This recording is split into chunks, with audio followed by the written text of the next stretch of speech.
नहीं दे रहे हैं, तो परमेश्वर को अवसर नहीं दे रहे हैं, तो परमेश्वर काम नहीं कर रहे हैं। काम नहीं कर रहे हैं तो हमें विश्वास होगा ही नहीं, क्योंकि हम खुद की सामर्थ्य पर विश्वास करेंगे। कोई भी हमसे कहेगा भैया परमेश्वर ने आपके लिए बहुत अच्छा करा है, हम साफ मना कर देंगे क्या परमेश्वर ने करा, जो कर रहे हैं हम ही तो कर रहे हैं। तो हमारा विश्वास परमेश्वर पर नहीं रहेगा। जहां हम कंट्रोल करते हैं वहां परमेश्वर अपना हाथ छोड़ देते हैं। तो ऐसा ही होता है, क्योंकि परमेश्वर कह देते हैं फिर आप ही कर लो, है ना। परमेश्वर की जरूरत नहीं है। इसलिए मेरे प्रियो, जिस दिन हम कंट्रोल छोड़ेंगे उस दिन परमेश्वर सब चीजों को अपने कंट्रोल में ले लेंगे। और मुझे दाऊद की एक कहानी याद आ रही है। दाऊद को जब परमेश्वर पनिशमेंट दे रहे थे तो दाऊद ने कहा था किसी और के हाथ में या किसी और राजा के हाथ से मरने से अच्छा है मेरे परमेश्वर के कंट्रोल में मैं अपने आप को दे दूं। और परमेश्वर ने उसको ताड़ना दी, परमेश्वर ने उसको प्रताड़ित किया, लेकिन परमेश्वर ने उसे सुधारा। और उसकी गलती को जब दाऊद को एहसास हो गया तो दाऊद ने परमेश्वर से क्षमा को भी मांगा। तो इसलिए हर चीज को परमेश्वर के कंट्रोल में देना ही हमारे लिए उचित है।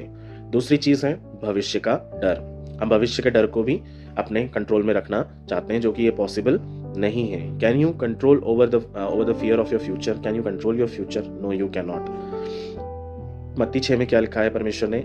आकाश के पक्षियों को देख, न वे बोते हैं न काटते हैं, फिर भी तेरा परमेश्वर उन्हें हर दिन खिलाता है, तो तुझे क्यों कर न खिलाएगा?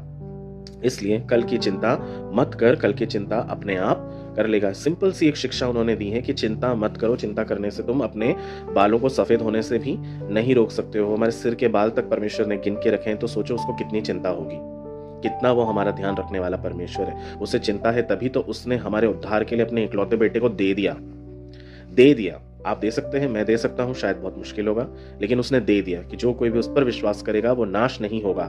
सीधी सीधे वादे कर दिए उसने कि तुम मुझ पर विश्वास तो करो, मैं तुम्हें नाश नहीं होने दूंगा परंतु अनंत जीवन दूंगा। क्या चिंता है फिर हमको? भविष्य परमेश्वर का कार्यक्षेत्र है, हमारा नहीं।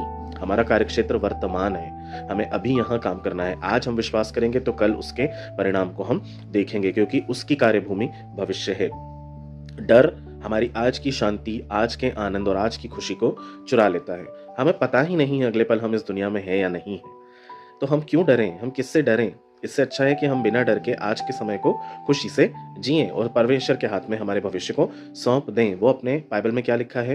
यिर्मयाह 29:11 में, जो कल्पनाएं मैंने तुम्हारे विषय में की हैं उन्हें मैं जानता हूं, वे बुराई की नहीं भलाई ही की हैं, जिससे अंत में तुम्हारी आशा पूरी कर सकूं।